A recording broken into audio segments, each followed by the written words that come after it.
Sehebat apapun proses yang dilakukan oleh federasi ataupun klub, tanpa prestasi pasti orang bilang nothing. Kamu bukan siapa-siapa dan tidak ada apa-apanya.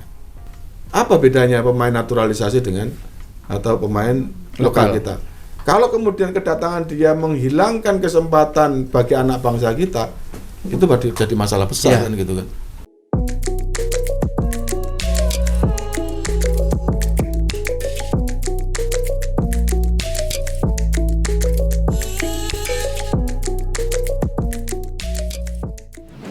Hai Sobat Negeriku, jumpa lagi bersama saya Aam di podcast jpnn.com. Kulik terus, jangan kasih kendor. Hari ini saya bersama Bapak Haruna Sumitro, tamu istimewa kita, Exco PSSI dan juga Direktur Klub Madura United. Selamat sore Pak. Selamat sore. Kabar gimana Pak? Alhamdulillah sehat. Yang penting sehat. Sehat terus Pak ya? Ya. Kalau ngurus sepak bola nggak ada ceritanya sakit Pak, karena olahraga terus Pak ya? Iya, karena jantungnya terpacu terus kan gitu. Kenapa kok bisa terpacu itu Pak? Ya karena adrenalin naik terus karena ada pergerakan begitu setiap detik sehingga kan jantung ini itu terpompa terus, sehingga ada istilah orang lulus sepak bola itu pasti awet muda kan gitu kan. Kenapa Pak? Umur. Karena tadi jantungnya bergerak terus kan gitu. Jantungnya berdebar terus kan gitu kan. Ini pertandingan 90 menit, setelah 90 menit mikir bagaimana laga selanjutnya. Menang kalah juga pikirin terus. Menang mikir bonus, kalah dicaci maki kan begitu. Iya.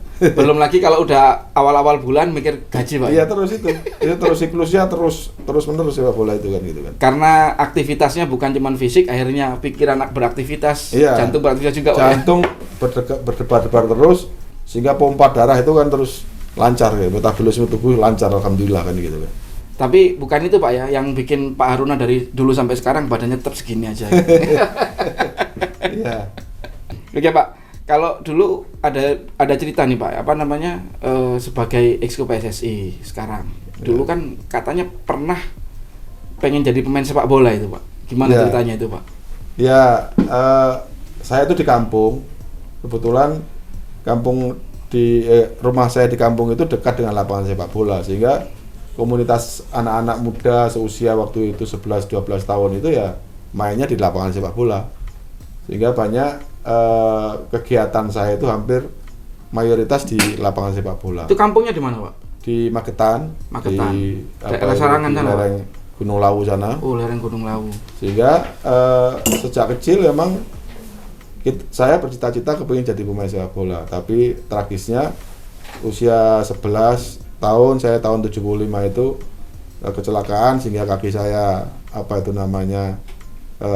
operasi Pak? Cacat, operasi, sehingga tidak bisa melanjutkan jadi pemain sepak bola. Tapi alhamdulillah setelah sejak SMA saya itu sudah jadi pengurus sepak bola. Loh, saya sejak SMA itu menjadi pengurus sepak bola di Persatuan Sepak Bola di Magetan sana.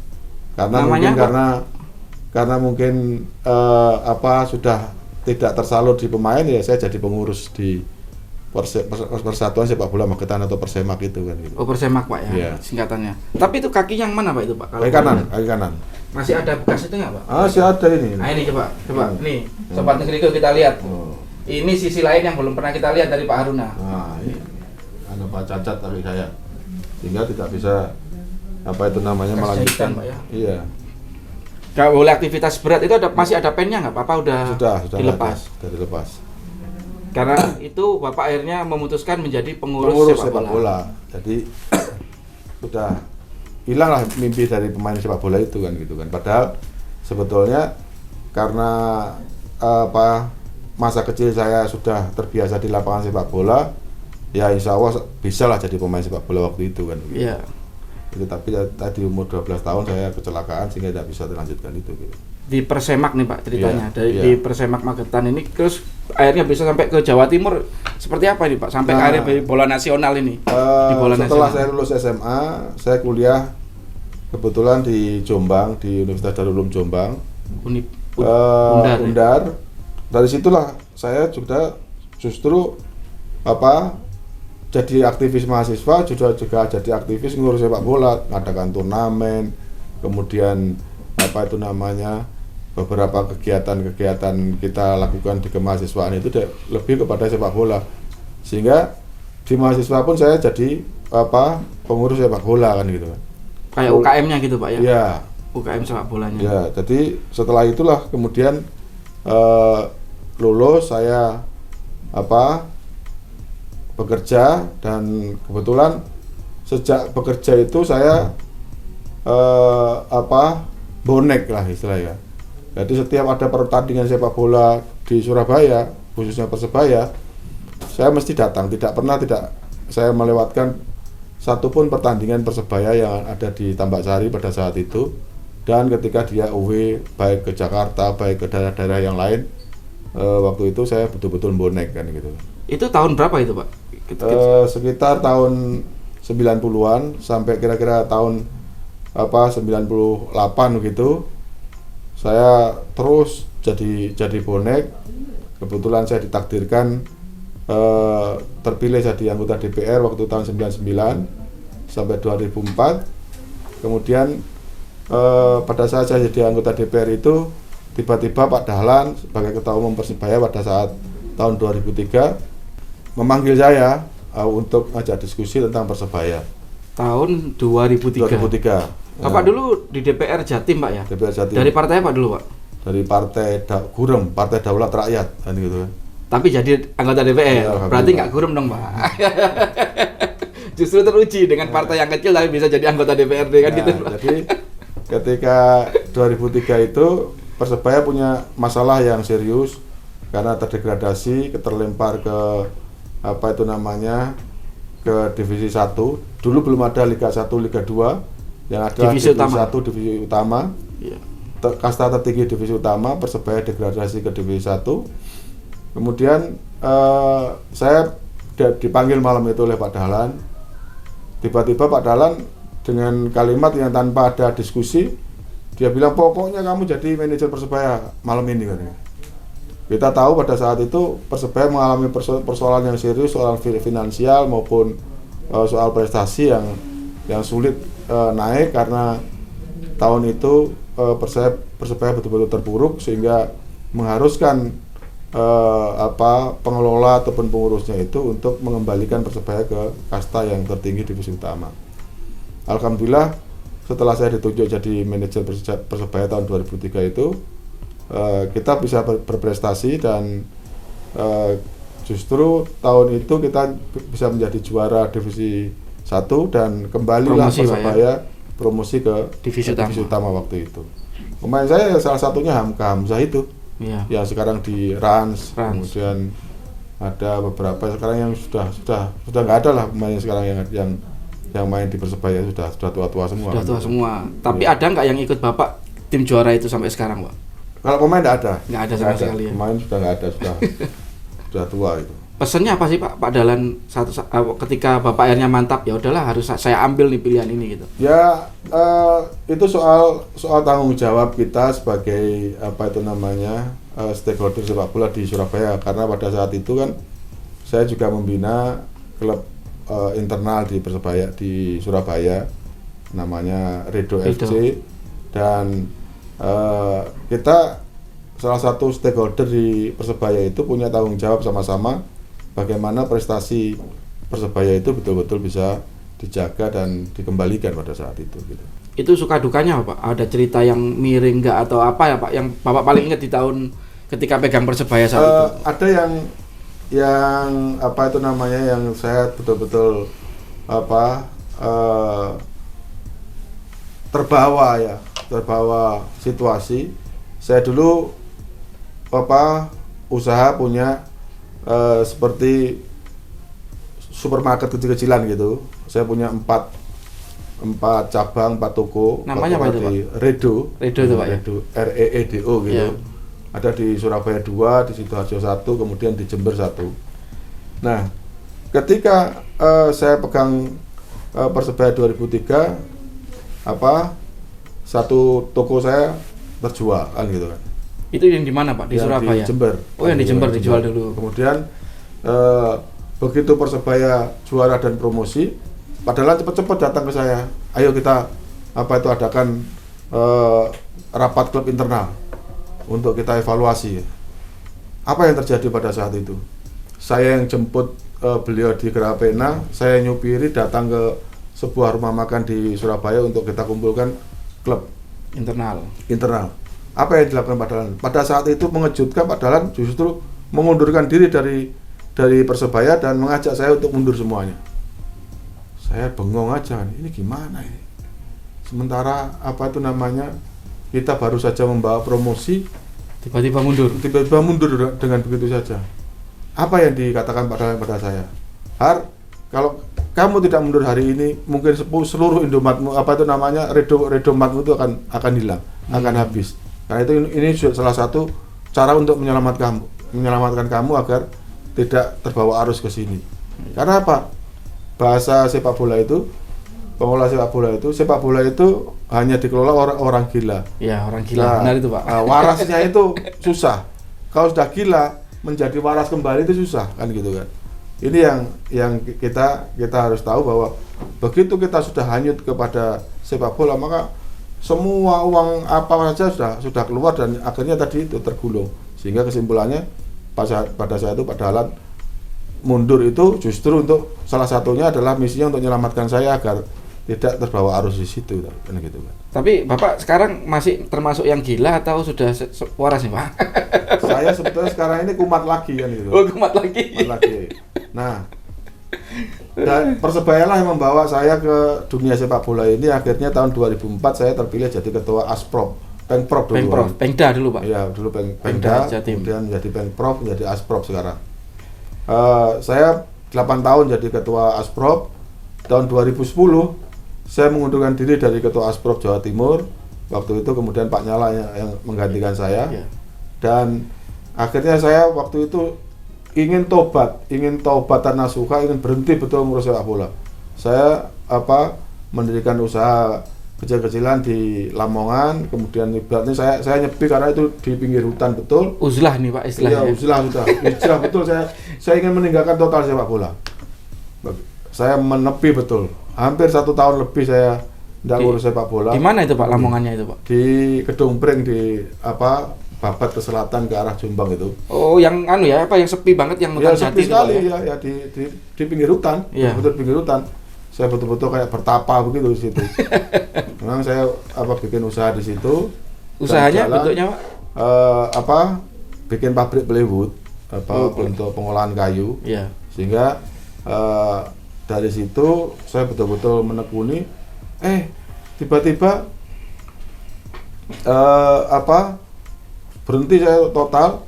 Tiba-tiba ada teman mengajak saya untuk diantar ke Pak Hasanul Kosasi yang BPK Madura itu. United, ya. Disitulah kemudian kita ngobrol sebagai teman lama. Pak Hasanul itu teman saya bersama-sama waktu jadi pengurus PSSI zaman eranya Pak Nurdin Halid. Kita kayak reuni begitu. Tiba-tiba karena saya itu mengantar teman untuk minta tolong ke Pak Hasanul untuk diakseskan sesuatu. Pak Hasanul bilang, urusan ini hanya urusan 5 menit. Tapi urusan saya ini yang harus kamu urus. Apa? Saya panggil bos gitu. Apa, bos? Dia bilang, saya tidak mungkin bisa kawin lagi. Saya tidak mungkin bisa nyeleweng lagi. Tapi saya hanya kepingin satu. Saya hanya kepingin ngurus sepak bola lagi. Caranya bagaimana? Nggak tahu, pokoknya caranya kamu yang harus tahu kan gitu. Hari itu adalah ibarat injury time. Ada satu klub namanya Pelita Bandung Raya. Yeah. Yang waktu itu sudah proses matang dengan orang yang lain. Yeah. Kemudian tiba-tiba saya bilang, saya yang punya rahasianya, saya bilang gitu. Rahasianya apa? Ya cari aja pemilik awalnya siapa. Pemilik awalnya itu adalah Pak Nirwan. Ya sekarang kita temui Pak Nirwan kan gitu kan. Kita temui Pak Nirwan waktu itu, kemudian prosesnya jadilah kemudian Pelita Bandung Raya berubah menjadi Madura United itu kan gitu. Dan disitulah saya kumat lagi kan gitu. Kumat lagi menjadi pengelola sepak bola lagi, kembali tidak lagi ngurusi di Lamongan, kembali ngurusi sepak bola lagi ke Madura United, akhirnya sekarang kebawa menjadi Exco PSSI ini kan gitu kan. Itu tahun berapa sampai berapa, Pak? Nyepinya itu Bapak itu? Saya pokoknya berhenti total 2010, kembali lagi itu 2016. 2016. Lumayan lama Pak ya? 5 tahun pokoknya. Tapi Bapak itu masih sering nonton Iya, televisi nggak? nonton, bahkan juga Pak Joko Driono kadang-kadang datang ke sana waktu itu kan. Waktu beliau masih aktif di Liga waktu itu, masih ketika pulang ke Bojonegoro mampir ke rumah saya karena kan istrinya orang Bojonegoro itu kan. Itu klubnya Rido gimana itu Pak? Ketika Bapak off itu? Ya ada yang ngurus karena itu kan basicnya kan grassroots ya di SSB, sehingga ya ada yang ngurus. Tapi sampai kalau hari ini kompetisi di Surabaya sudah mati, ya berhenti juga itu anunya. Itu kegiatan kompetisinya kan gitu. Tapi yang pasti Bapak akhirnya kembali ke Madura United sampai sekarang Pak ya, mengantarkan jadi exco. Pernah kepikiran nggak sih Pak, bakal jadi exco gitu? Saya semua jabatan di PSSI ini sudah pernah, karena zaman Nurdin Halid saya sudah jadi exco kan gitu kan. Nggak pernah kepikiran nggak Mas akhirnya sampai jadi exco ketika awal-awal dulu Bapak ngurusi bal dari Magetan kok sampai akhirnya jadi pengurus PSSI sepak bola gitu. Jadi dalam berkarir itu bagi saya karir organisasi yang tertinggi ya menjabat sebagai jabatan tertinggi di organisasinya di pusat kan gitu kan. Apakah itu sebagai exco, waktu itu belum namanya exco, ya saya yang belum pernah menjabat itu jadi ketua umum aja kan gitu kan. Yang lain-lain sudah. Berarti ada niat nih Pak jadi ketua umum? Nggak ada Pak ya? Tapi kalau dorong orang jadi ketua umum seneng Pak ya? Iya. Gimana Pak? Di Madura United sudah lumayan Pak ya, hampir 6 tahun Pak ya? Iya. Apa sih yang belum tercapai ini atau target apa yang pengen Bapak berikan untuk klub itu? Ya saya terus terang di Madura ini yang belum adalah juaranya kan gitu. Kalau dari segi pemasalan dan Madura menjadi dari tidak ada sekarang menjadi luar biasa ini kan sudah sekarang ibarat orang mengenal Madura sudah ada Madura United kan gitu kan. Itu sudah tercapai. Tapi apapun di sepak bola ini tanpa prestasi nothing. Jadi mau di PSSI mau di klub, yang paling utama orang lihat adalah prestasi. Proses nggak dilihat. Meskipun prosesnya bagus, tadi kita diskusi dengan salah satunya dengan Sintayong. Kenapa? Apa itu namanya proses di kita ini seperti ini kan gitu kan? Kenapa kemarin kita sampai kalah 4-0 dengan Thailand, padahal tidak pernah satu kali pun Indonesia ini kalah 4-0 sebesar itu dengan Thailand.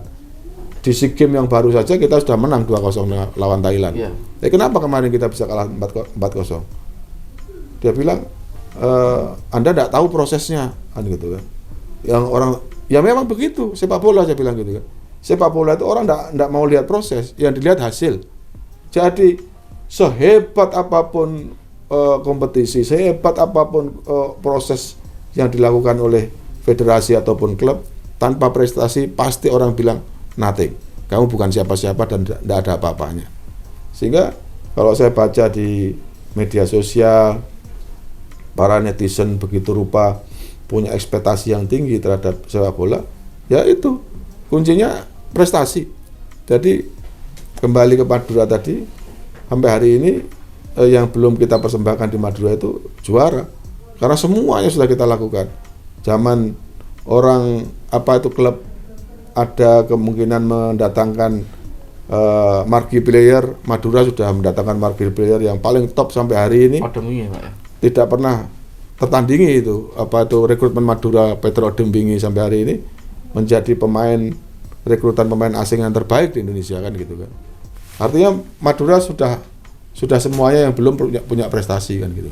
Nah ini gimana itu Pak biar mencapai itu? Sementara Bapak kan udah mundur dari manajer terus menjadi exco PSSI dan sekarang hanya di direktur olahraga. Ini seperti apa ini Pak? Jadi kalau saya melihat faktor tim itu bisa menjadi juara itu kompleks. Apalagi sekarang banyak sekali variabelnya tidak seperti yang saya urus. Karena saya ini kan sebetulnya ibarat bukan orang milenial. Saya ini kan kalau boleh saya dikatakan kan saya ini orang tradisional, orang yang konvensional, orang yang lahir dari keadaan sepak bola yang belum milenial seperti sekarang ini. Sehingga ketika kejadian milenial ada para pesohor-pesohor sekarang masuk di sepak bola, ada para konglomerat pengusaha masuk di sepak bola, itu dalam pikiran saya sudah sulit jangkaunya apa? Karena eranya sudah bukan era saya kan gitu kan. Iya. Dengan begitu, ketika saya ditanya apa itu namanya advice-nya, mungkin saya punya waktu dan punya pengalaman yang cukup untuk ngurus sepak bola. Tetapi belum tentu apa yang saya alami di masa lalu itu cocok dengan masa sekarang. Sehingga saya tidak punya. Contohnya salah satu contoh mungkin Pak, yang nggak cocok di masa lalu dengan masa sekarang itu apa Pak? Soal apa itu Pak? Ya di dalam kontrol pemain sekarang. Ya. Kontrol pemain. Sekarang siapa pengelola klub ini, bahkan pengelola sepak bola di Indonesia ini yang bisa mengontrol pemain. Pergerakan pemain, bukan soal pergerakan apa itu namanya dari mes transfer. keluar ya. Ya, sekarang pergerakan dia di dalam apa itu namanya kehidupan sehari-hari, siapa yang bisa kontrol kan gitu kan. Ini kan soal yang sulit di dalam sepak bola. Dulu kita mau ngontrol pemain mudah, pemain masukkan di mes, keluar masuk dipantau, kemudian ada absensinya, ada fakta integritasnya, selesai.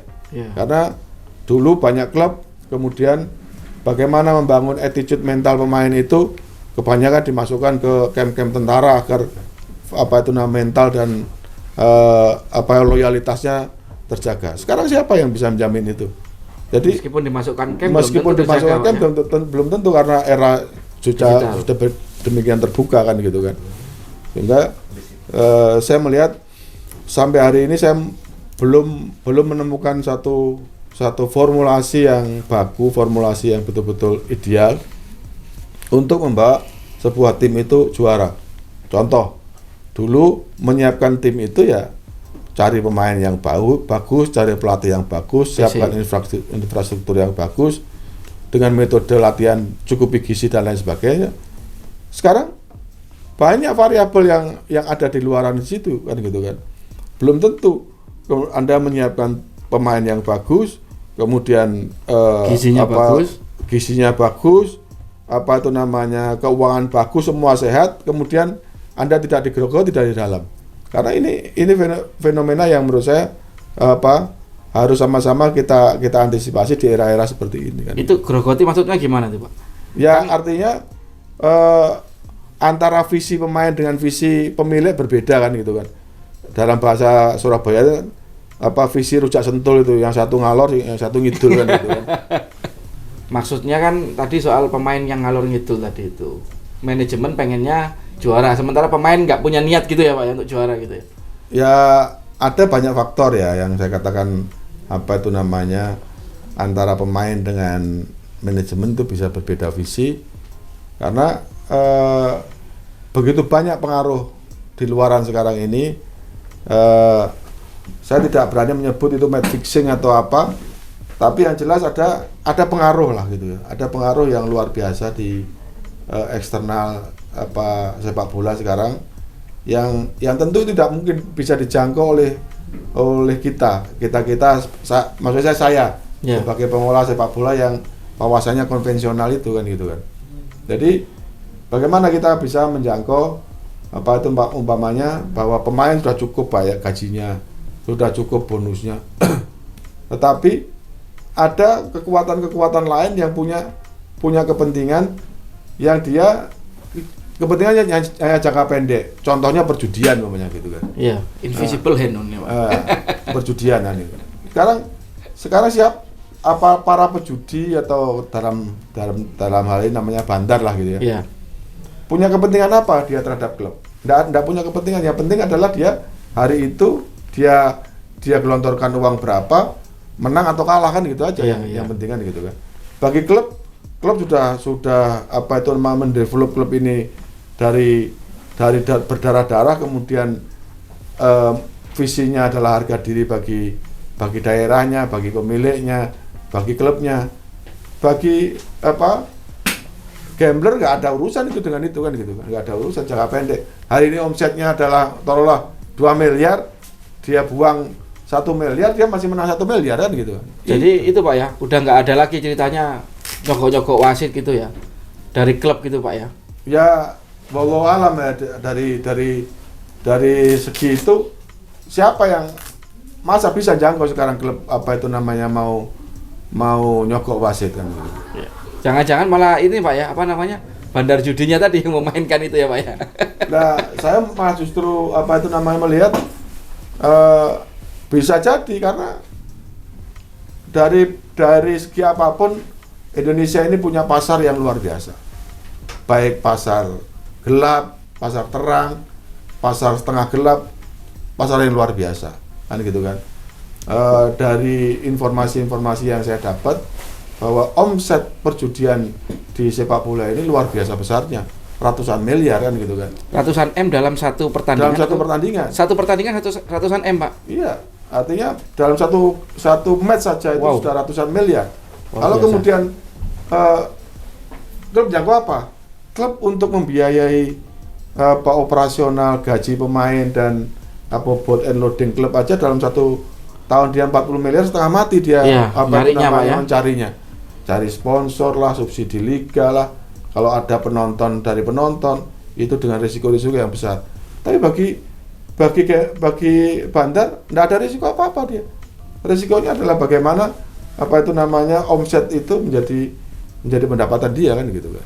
Dan ini nggak bisa dikontrol benar nih Pak ya? Siapa yang mengontrol kan gitu kan? Yang saya ingin katakan adalah apakah di dalam peraturan perundangan kita dalam hal ini adalah polisi sebagai penegak hukum menjangkau itu kan gitu kan. Kalau itu menjangkau itu yang paling real sebetulnya, bukan soal match fixing, bukan soal suap menyuap. Yang terjadi adalah the real persoalan sepak bola Indonesia sekarang ini, bahkan mungkin dunia, adalah soal perjudian kan gitu kan.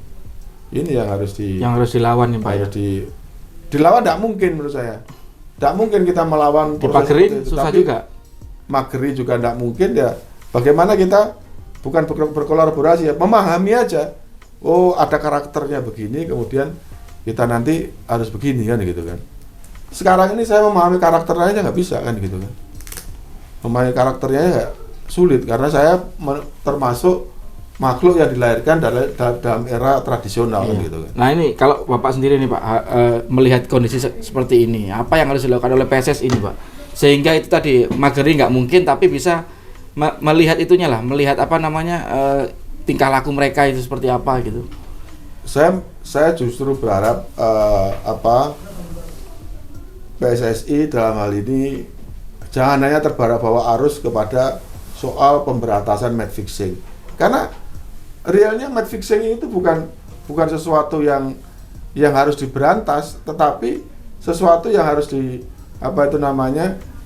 dilihat secara proporsional bahwa apakah benar ada, dan kemudian baru kemudian kita melangkah kepada cara mengatasinya. Kalau kita belum tahu karakternya, belum tahu realnya, kemudian mengatakan bahwa sepak bola Indonesia ada match fixing, tapi faktanya match fixing itu apakah dilakukan oleh para football family? Menurut saya tidak. Hari ini football family menurut saya masih pada tingkatan punya harga diri, punya sportivitas, punya mentality yang menurut saya teman-teman saya di football family tidak kejangkau ke sana. Tetapi yang di luar football family bagaimana? Itu bukan urusan federasi kan, yang tidak mungkin dijangkau oleh federasi. Seperti kemarin kejadian di Jawa Timur namanya. Ada fakta, ada bukti, ada bukti-bukti transaksi, bukti transfer dan lain sebagainya. Tapi yang melakukan yang itu adalah bukan football family. Bagaimana kita menjangkau itu? Harus ada pihak luar dong yang dilibatkan. Pihak luar dalam hal ini adalah kepolisian. Ketika kita masuk kepada kepolisian, kira-kira undang-undang apa ataupun peraturan apa yang akan dijangkau untuk menjerat itu? Apakah case perjudiankah atau case suap menyuap? Kalau soal suap menyuap, yang disuap siapa, yang menyuap siapa, ini kan nggak jelas kan gitu kan. Yang itu menurut saya harus betul-betul menjadi pendalaman yang luar biasa. Bagi saya PSSI dan seluruh football family ini harus hari ini paham dulu karakternya sekarang sepak bola Indonesia sudah masuk pada era itu yang tentu tidak dengan gegabah kita mengatakan berantas, tetapi tidak punya formulasi yang bagus gitu. Jadi nyelamin dulu nih Pak. Harus diselami dulu kira-kira. Baru ngomong berantas. Baru gitu, ngomong berantas kan gitu kan. Jadi nggak bisa langsung berantas match fixing, tapi nggak tahu apa yang mau diberantas. Apa yang mau diberantas?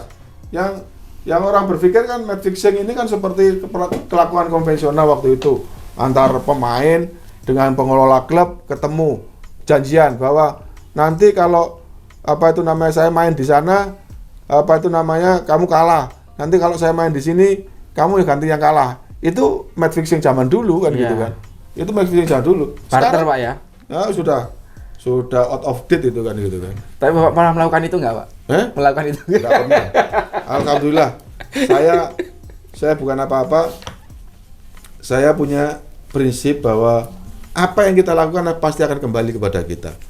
Kalau hari ini kita melakukan tindakan buruk, dalam hal ini tercela, nyuap kan gitu kan. Pada suatu saat pasti kita akan kembali pada diri kita. Contohnya kita nyuap pemain lawan. Pasti nanti suatu hari ketika kita pegang tim, pemain kita juga disuap oleh lawan juga kan gitu kan. Itu yang menurut saya menjadi tabu bagi saya untuk saya lakukan, karena itu akan kembali pada diri kita sendiri kan gitu kan. Ini pemikiran ini hasil menyepi itu Pak ya, mungkin Pak ya? Enggak juga. Tapi memang udah prinsip Bapak itu. Udah prinsip saya dari dulu kan gitu kan. Oke. Itu. Ya Pak, kalau dari ketum PSSI sendiri ngasih tugas apa sih Pak ke Bapak nih? Ya, sebagai exco. Ya saya kebetulan sekarang kan diamanati di bidang kompetisi dan di bidang sepak bola. Saya lebih banyak sekarang konsentrasi saya adalah melakukan monitoring dan evaluasi terhadap proses kompetisi mulai dari Liga 3 sampai Liga 1. Dan dari segi sepak bola kita sekarang lebih banyak energi kita hari ini adalah mengkonsolidasi bagaimana keberadaan organisasi sampai di tingkat Asprop itu betul-betul solid dan terkonsolidasi dengan baik, sehingga ini adalah tahun-tahunnya pergantian ketua-ketua Asprop di seluruh Indonesia yang ini terbesar, sehingga hari-hari saya sibuk dari kongres ke kongres ke daerah-daerah Pak ya? Ke daerah-daerah, dari kongres ke pelantikan kan gitu. Itu yang banyak saya ditugaskan oleh Ketua Umum PSSI hari ini kan. Itu di sepak bola itu berarti organisasinya Pak, ya? Lebih ke internalnya. Yeah. Nah, kalau soal kompetisinya tadi Pak, apa yang mungkin perlu dilakukan nih Pak ke depan? Kan ini kan baru selesai pandemi nih Pak gitu. Ya, tentu belum selesai juga ya. Pandemi ini membawa pelajaran penting bagi kita. Satu, kita tidak pernah punya benchmark apapun terhadap situasi ini. Artinya ketika kita sudah punya sekarang ini cara penanganannya, cara kita berkompetisi dengan sistem bubble to bubble, sistem series dan sebagainya. Amit-amit mau nanti ada kejadian lagi, kita sudah punya benchmark, kita punya contoh bahwa kita tinggal menerapkan. Tapi yang justru menyulitkan hari ini adalah kita jadi pengurus PSSI, khususnya adalah ngurusi kompetisi ini, menghadapi situasi yang tidak ada contoh ataupun referensi apapun kejadian ini, baik di negara lain maupun apalagi di negara kita kan gitu kan. Ini betul-betul membuat kita shock betul, sehingga mudah-mudahan dengan kita sudah jalan seperti ini menjadi referensi kita untuk kita menghadapi masa-masa sulit. Mudah-mudahan kita dimudahkan dan tidak ada kesulitan lagi kan gitu kan. Tapi ada targetnya Pak ya, soal kompetisi penonton bakal sampai nggak seperti sekarang yang masih diundang itu. Kira-kira nanti ada kapasitas 25, 50 ya, sampai 100%. Tentu nanti semua tergantung kepada situasi. Kita lihat cara pemerintah menangani COVID aja kan selalu berubah-ubah. Kenapa? Karena memang kejadiannya berubah-berubah, fluktuatif. Hari ini tiba-tiba ada Omikron, amit-amit namanya, mungkin sebulan 2 bulan lagi ada varian baru lagi, kan pasti berubah lagi cara penanganannya kan gitu kan. Dan sehingga dalam hal ini tentu PSSI memantau melihat situasi itu. Kita tentu ingin sepak bola ini kembali seperti masa-masa yang lalu, semua menikmati datang ke stadion dengan nyaman, tanpa ada gangguan-gangguan maupun wabah-wabah yang lain kan gitu. Oke Pak, kalau soal timnas sendiri Pak, tadi kan saya tertarik ini ketika Bapak ngomong soal Sintayong. Salah satu hasil evaluasinya apa sih Pak? Ya, kita pertama memastikan bahwa Sintayong akan memegang tim nasional ini sampai sesuai dengan kontraknya kan gitu kan. Lanjut berarti Pak ya? Lanjut, dan yang kedua jangka pendek Sintayong ini akan mempunyai target menjadi juara AFF U19. Itu di AFF yang Kazakhstan itu U23. U23. Apa itu namanya? Usia 23. Yang di Kamboja itu. Yang di Kamboja itu. Ya. Itu targetnya juara. Dan AFF tahun 2022 yang ini kemarin kan tahun 2020 yang dilaksanakan 2021 kan. Iya. Ya nanti ini kan Piala Dunia 2021 yang diadakan 2022 itu harus juara. Jadi ada komitmen baru dengan Coach Sintayong tadi bahwa ke depan kita harus betul-betul punya target yang sama, roadmap yang sama, kemudian keinginan daripada pelatih kemudian bisa bersamaan dengan keinginan daripada pengurus itu. Tadi targetnya Pak ya, 2002 yang U23 harus juara, senior juga harus juara nih ya. Di tahun 2022 ini. Jadi Sintayong harus bisa memberikan 2 gelar nih Pak. 2 gelar kan gitu kan. Saya tadi sampaikan di dalam rapat evaluasi tadi, kalau hanya runner up nggak perlu Sintayong, saya bilang gitu kan. Bima Sakti bisa Pak ya. Kalau hanya runner up, karena kita sudah 6 kali runner up kan gitu kan. Itu. Terus kemudian ya saya juga sampaikan bahwa kehadiran Sintayong ini adalah menjawab ekspektasi yang lebih pada saya terhadap Luis Milla.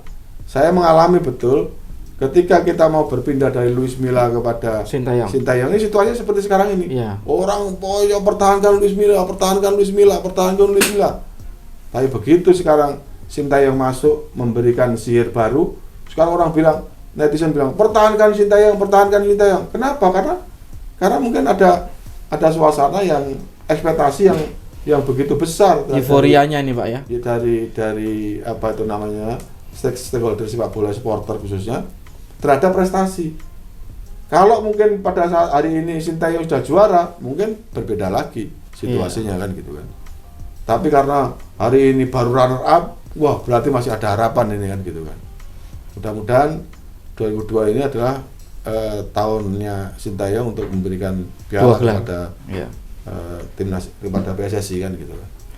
Tapi itu Pak ya, kalau ketika Bapak ngomong kayak gitu atau pengurus yang lain mungkin memberikan kritik atau kritik yang membangun tentunya, jawaban Sintayong seperti apa? Tersinggung. Sintayong bisa tersinggung Pak. Sintayong tersinggung gitu. Jadi seolah-olah kita ini ngerecoki dia kan gitu. Saya bilang, Anda tersinggung, bagaimana Anda bisa tersinggung dengan kritik saya? Ini adalah Esko yang membawa aspirasi dari sekian banyak klub, sekian banyak stakeholder terhadap ekspektasi tadi. Nggak bisa Anda jawab dengan tersinggung, Anda bahwa beban Anda berat ya. Kalau orang bekerja ya bebannya berat ya bilang gitu kan. Dia bilang, beban saya ini sudah berat. Nangani 19, 23 senior. Sekarang kok malah dikritik terus, bagaimana? Apa itu tidak diberi dukungan? Justru ini diskusi kritik ini adalah diskusi untuk mencari jalan keluar sama-sama. Jangan kemudian ada kalimat-kalimat seperti ini Anda terjemahkan sebagai sebuah bluffing yang luar. Anda membluffing orang Indonesia biasa, sekarang Anda dikritik malah kemudian saya bilang. Sekarang ini jangan bersembunyi di balik supporter gitu ya, atau di balik fan Pak ya. Tadi sempat kita deadlock dan kemudian mungkin akan ditindaklanjuti karena dia buru-buru mau ke Bali, pesawatnya jam 4, sehingga mungkin akan kita ditindaklanjuti dalam 3-4 hari lagi. Salah satu contoh kritik saya, dia bilang Indonesia tidak punya strikernya kurang. Pertanyaan besar saya, apakah striker yang dipilih oleh STY untuk AFF adalah ada striker yang terbaik di Liga Indonesia? Belum tentu. Mungkin kita punya cara pandang yang berbeda, angle yang berbeda, bahwa masih banyak striker baik, bagus, yang bisa bersaing dengan striker yang pilihannya STY untuk timnas AFF kemarin kan gitu kan. Kan berarti masih harus ada digali. saya ini banyak mendapat masukan dari pelatih-pelatih Liga 1. Tadi termasuk saya sampaikan. Itu bukan hanya pelatih lokal Pak ya, juga Bukan pelatih hanya internasional pelatih juga. lokal, pokoknya pelatih Liga 1. Banyak menelpon saya, diskusi sama saya begini. Termasuk tadi saya sampaikan, kucing poin apa yang kita dapat dari STY selama melatih tim nasional ini, kan gitu kan. Kucing poinnya apa? Apakah dengan metode dan proses yang dilakukan STY ini bisa diterapkan, bisa ditransformasi kepada klub sehingga melahirkan sebuah liga yang kuat, kan gitu kan. Faktanya katanya pelatih-pelatih yang memberikan saran kepada saya itu belum ada kucing poin yang kita dapatkan. Satu, mayoritas klub Liga 1 kita bermain dengan proses dari kaki ke kaki, proses dari bawah, build up dari bawah. Tetapi terlihat dalam proses latihan maupun game plan Sintayong justru direct ball. Passing bergerak, direct ball.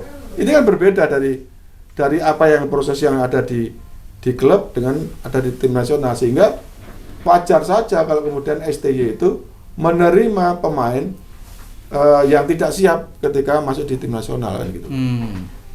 Dan STY milih pemain yang muda-muda juga Pak. Iya. Padahal ini kan pemain senior itu. Menurut Pak Haruna sendiri itu ideal nggak sih Pak? Seorang Luis Milla aja yang kelasnya juga kelas dunia lah gitu kan. Iya. Levelnya mungkin ya kita nggak tahu ya sama apa enggak, tapi yang pasti kan dia dari Spanyol dan ini dari Korea itu kan. Itu menurut Bapak itu sudah sesuai nggak sih Pak gitu? Ya, artinya saya bilang Pak, termasuk pada STY tadi, semua pekerja itu ada risiko tanggung jawabnya masing-masing. Ketika dia memilih pemain muda, tentu ada risiko dan tanggung jawab yang ada di dia. Contohnya namanya gini. Ketika dia ada juara, dia pemain saya pemain muda, kan gitu kan.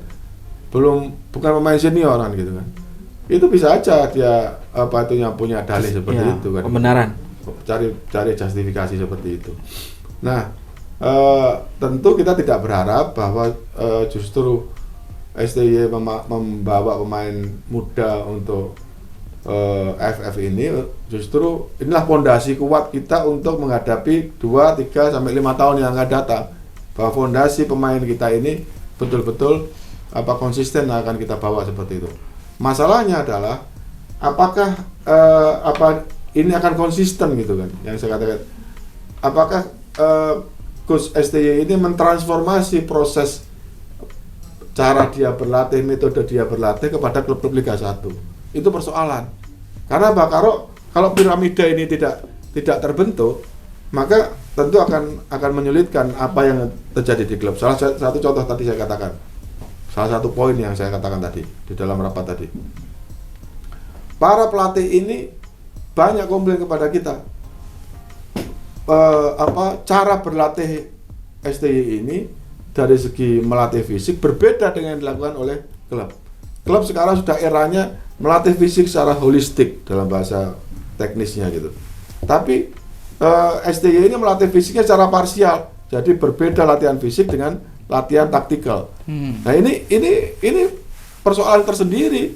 Ketika di klub itu adalah berlatih fisik secara holistik, dia with the ball, di di timnas ini without ball, kan gitu kan. Ini kan berbeda. Sehingga ketika pemain masuk ke TC tim nasional, dia pada posisi tidak ready, kan gitu kan.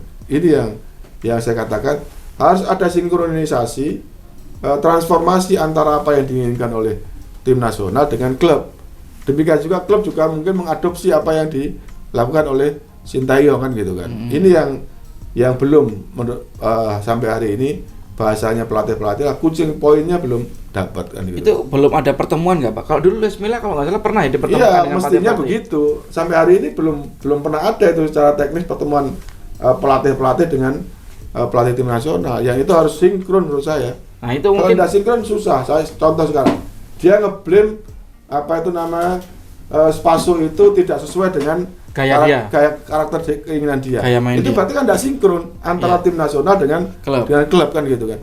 Faktanya dia di klub moncer, top skor, garang, kan gitu. Striker yang luar biasa. Tapi menurut STY tidak cocok, kan gitu kan. itu berarti kan tidak sinkron kan gitu kan. Ini yang menurut saya harus dilakukan, bahwa kalau itu sinkron pasti nanti akan ketemu, tidak blame. Oh, pemain-pemain Indonesia tidak bagus semua. Nah, kalau nggak bagus kenapa kamu jadi pelatih tim nasional Indonesia kan gitu. Jadi nggak manfaat tuh jadi pelatih. Iya itu. Ya Pak. Jadi Pak mungkin salah satunya Pak, janji PSSI kan ada satu yang belum kata STY gitu. Belum dikasih apa namanya kemampuan bahasa dia. Guru bahasa. Nah itu gimana itu Pak? Ya. Apa tadi sempat ngomong juga itu? Mungkin itu adalah apa itu namanya, dia tadi setelah rapat dia minta waktu ketemu empat mata dengan ketua umum, mungkin itu juga salah satu yang disampaikan oleh kepada ketua umum yang mungkin akan dipenuhi kan gitu kan. Ya mudah-mudahan itu kan soal kecil kan gitu kan. Tapi per hari ini saya merasa bahwa komunikasi STY dengan PSSI tidak baik-baik saja. Kenapa? Karena tadi baru dikritik tersinggung, baru dikasih masukan tersinggung. Itu kan berarti kan bisa jadi antara translatornya itu tidak memahami konteks kita, atau apa itu namanya, dia paham konteks kita tapi tidak bisa mengungkapkan dengan cara yang baik kan gitu kan. Tapi ini pasti jadi catatan sendiri oleh PSSI Pak ya. Ke depan kalau bisa pelatih minimal bisa bahasa Inggris lah Pak gitu Pak. Iya. Jadi kan kalau bahasa Inggris sudah umum ya orang tahu gitu Pak ya. Ini nggak ngerti apa itu namanya. Aku ngomong begini diterjemahkan. Ini apa itu, ini yang membuat coach STY ini sekarang tersinggung dengan ucapan Pak Haruna. Tersinggung dari bagaimana? Kamu nggak memahami konteks saya bilang gitu kan. Itu. Jadi itu Pak ya, ada apa namanya ketersinggungan itu seperti apa itu Pak? Nanti kira-kira untuk bisa meredam itu, jangan sampai jadi besar lagi kayak waktu dia pulang ke Korea dan cerita apa aja di sana gitu Pak.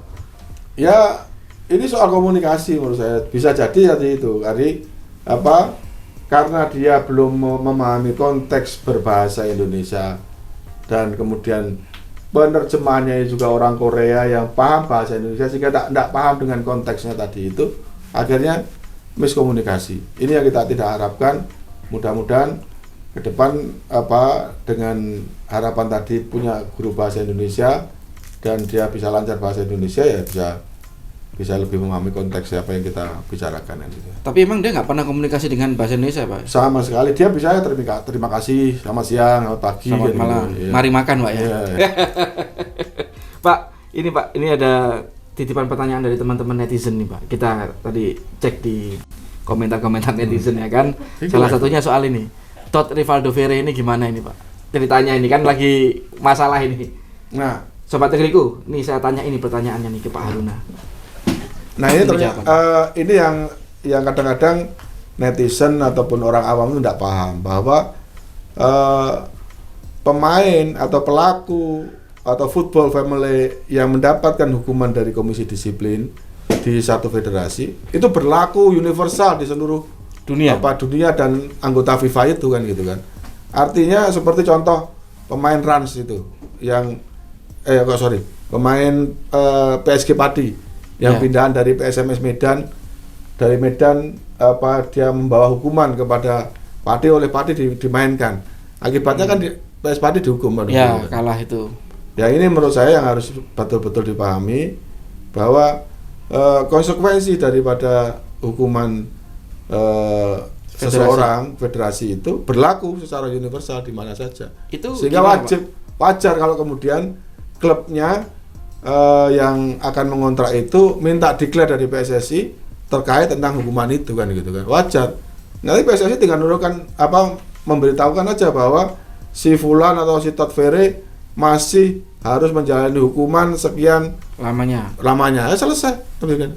Itu berarti baik kalau kemudian klub yang mau kontrak minta feedback dari federasi untuk menghimpun data-data agar dia juga tidak salah kan. Iya. Kalau dia kemudian begitu saja ngontrak kemudian dimainkan, tiba-tiba ada temuan dilaporkan oleh yang dirugikan, pasti masalah bagi klubnya kan gitu kan. Dan itu mungkin Pak ya, klub yang mungkin main sama dia ada ketika Todd main laporkan itu Pak ya. Sangat mungkin karena semua sekarang sudah berlaku terbuka kan gitu kan. Apa yang dihukum di sini pasti kemudian mudah diakses oleh federasi manapun kan gitu kan. Siapa? Gitu. Terus Pak, soal ini juga netizen juga tanya nih Pak, soal ini Timnas Indonesia 4 pemain yang naturalisasi itu Pak. Kapan datang itu Pak? Ini repot ini kalau saya jawab. Soalnya ada penanggung jawab sendiri Pak ya? Enggak, satunya yang saya ingin sampaikan, saya termasuk rezim yang tidak setuju naturalisasi. Kenapa? Menarik nih, beda dengan ketum nih. apa berbeda memang saya selalu berdebat untuk urusan naturalisasi ini. Sekarang ambil contoh, apa yang kita hasilkan dari naturalisasi selama ini? Mulai dari zaman awal Christian Gonzalez dan kawan-kawan itu ya. Kemudian rombongan itu sampai rombongan Greg, rombongan Victor Bonnefield, rombongan sampai sekarang terakhir rombongannya si Elkan Bagot kok bukan Elkan Bagot Pak? Kan gitu kan. Tapi kan ini Pak pindah ke warganegaraan Ya. Pilih ke warganegaraan Pak. Yang ini mungkin Pak ya. Ya, sekarang yang lainnya itu. Sekarang kritik saya begini. Ketika kita mau menaturalisasi, kita mesti apple to apple dengan pemain lokal kita. Ya. Apakah pemain lokal kita tidak ada yang sebagus itu? Contoh nih. Stefano Lillipali. Contoh nih Sandy Walsh namanya. Pemain Walsh, belakang. ya. Posisi bek kanan atau apa itu. Sekarang pertanyaannya ada bagus mana Sandy Walsh dengan Asnawi Mangku Alam kan gitu kan.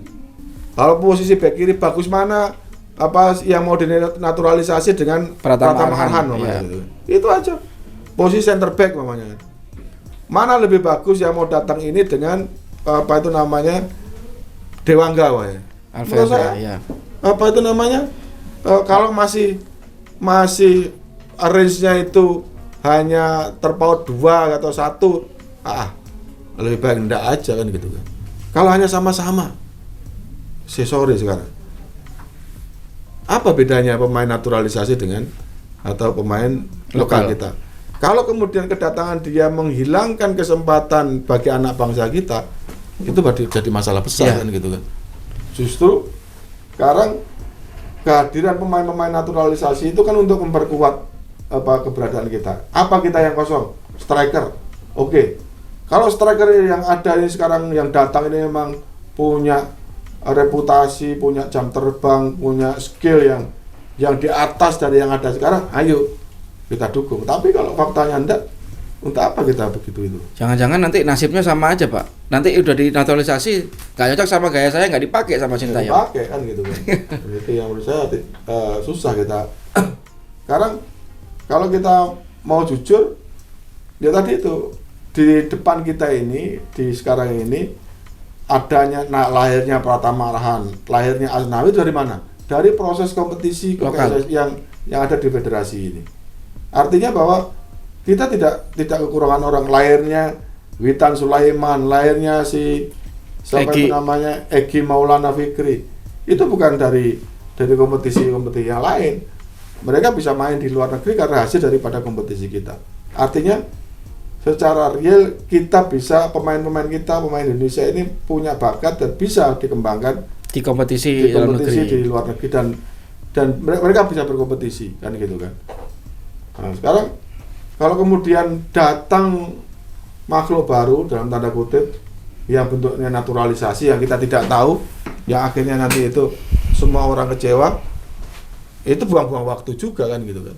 Jadi baik kita sekarang ini yang ada sekarang masih lebih bagus. Kalau saya boleh katakan potensi pemain-pemain kita masih jauh lebih bagus, banyak dan masih tersebar luar biasa di belantara Indonesia ini. Siap. Di amatir Liga 3. Kalau Anda lihat sekarang kemarin Anda lihat Liga 3 di Jawa Timur, luar biasa menghasilkan pemain bagus-bagus. Kan gitu kan. Iya, tapi ini Pak ya, kalau boleh tahu nih Pak, saya juga pasti ingin bertanya-tanya, netizen juga pasti pengen tahu ini. Sobat Negeriku pasti pengen tahu juga nih. Soal siapa sih Pak yang ngotot banget pengen naturalisasi? Apakah Sintayong, apa Dirtek, atau si ketum sendiri malah Pak? Atau ada yang bisikin lagi dari luar gitu? Agen-agen mungkin biar ada pemain masuk gitu kan? Saya mencurigai mungkin ada juga peran-peran daripada agen lah untuk mendorong-dorong ini agar diterima. Tapi yang paling penting adalah value daripada pemain ketika dinaturalisasi pasti lebih akan naik karena jadi labelnya tim nasional. Ya. Nah, sorry namanya. Contoh Sandy Walsh, meskipun dia bermain di klub Eropa, di klub apa antah berantah di sana, tapi begitu dia dapat label tim nasional, value dia di Eropa kan akan melejit luar biasa. Sehingga ini adalah variasi yang menurut saya tidak sederhana. Kita mengatakan bahwa dengan adanya naturalisasi tim nasional kita akan lebih baik. Menurut saya tidak juga begitu kan gitu kan. Justru jangan-jangan ini kepentingan pribadi mereka. Bisa jadi naik ya Pak ya. Bisa jadi untuk meningkatkan value mereka. Iya. Gitu, untuk meningkatkan value. Sekarang contoh pemain X, dia kalau mau fair, kalau mau jujur, ngapain dia memilih keluarga negara Indonesia, kan gitu kan? Dia sudah mapan di sana, sudah jadi warga negara sana, kemudian dari segi ranking Indonesia ranking di bawah. Di 160 lebih. 160-an kan gitu kan. Yeah. Kemudian di negara dia tetap pasti rankingnya bagus. Ngapain dia milih dengan ranking tinggi ranking rendah di sini? Itu artinya kan pasti ada kepentingan-kepentingan yang harus kita antisipasi. Sehingga sekali lagi saya ini rezimnya termasuk rezim yang tidak setuju naturalisasi kan. Tapi tidak dengan mengungkapnya tidak dengan cara yang keras ya. Iya, saya hanya masukan aja Pak. Iya, memberi masukan. Ibaratnya saya ini titen aja lah gitu. Titen itu gimana Pak? Titen ya artinya saya memberikan kode tanda bahwa ini tidak bagus loh. Tapi kalau sampai lakukan nanti ya terserah kalau Anda lakukan, tapi saya pernah ingatkan kan begitu ya. aja. Jadi fungsi exco itu Bapak pakai benar ya Pak ya? Iya. Sebagai pengingat untuk masukan ke ketum ya Pak ya? Iya. Oke, itu tadi Sobat Negeriku ngobrol kita dengan Pak Haruna Sumitro, exco PSSI sekaligus Direktur Olahraga Madura United. Sobat Negeriku, kita akan jumpa lagi dengan narasumber yang lain, dengan tema yang lain di lain waktu. Sampai jumpa.